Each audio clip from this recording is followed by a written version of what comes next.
সুপ্রিয় নোয়াখালীবাসী, আসসালামু আলাইকুম। আজকে চলে এসেছি নোয়াখালী হাতিয়া চেয়ারম্যান ঘাট। এই চেয়ারম্যান ঘাটের চিত্রটি আপনাদেরকে এই মুহূর্তে সরাসরি সবুজ টিভি চ্যানেলের ক্যামেরার ফ্রেমে দেখানোর চেষ্টা করছি। এই মুহূর্তে সাগরে কিন্তু জোয়ার আসতেছে। প্রিয় দর্শক, দেখানোর চেষ্টা করছি। এখানে দেখতে পাচ্ছেন ছোট ছোট স্পিড বোটগুলো দাঁড়িয়ে রয়েছে। আপনারা জানেন যে হাতিয়াতে ফেরি দেওয়ার কারণে কিন্তু স্পিড বোটের তেমন একটি যাত্রী হচ্ছে না, এবং এই মুহূর্তে আমি আপনাদেরকে একটু দেখানোর চেষ্টা করছি বিশাল বড় একটি প্রিয় দর্শক, এখানে বিশাল বড় একটি এই মুহূর্তে এসে লঞ্চ পৌঁছ হয়েছে। এটি হাতিয়া থেকে এসেছে, যাত্রীরা নামছেন আর ফেরিতে ওঠার জন্য গাড়িগুলো কিন্তু সিরিয়ালে দাঁড়িয়ে রয়েছেন। ফেরি কিন্তু এখন পর্যন্ত এসে পৌঁছান নাই চেয়ারম্যান ঘাট।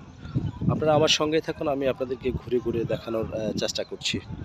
দর্শক, এই মুহূর্তে যে সিট্যাকটি এসেছে সেই সিট্যাক থেকে যাত্রীরা কিন্তু নামছেন। এই সিট্যাকটা এখানে পল্টনে এসে বেজেছে, আর এখন পর্যন্ত কিন্তু প্রিয় দর্শক, ফেরি এখন পর্যন্ত আসে নাই। জোয়ারের পানি বাড়ার সাথে সাথে কিন্তু ফেরি চলে আসবে এই ঘাটে।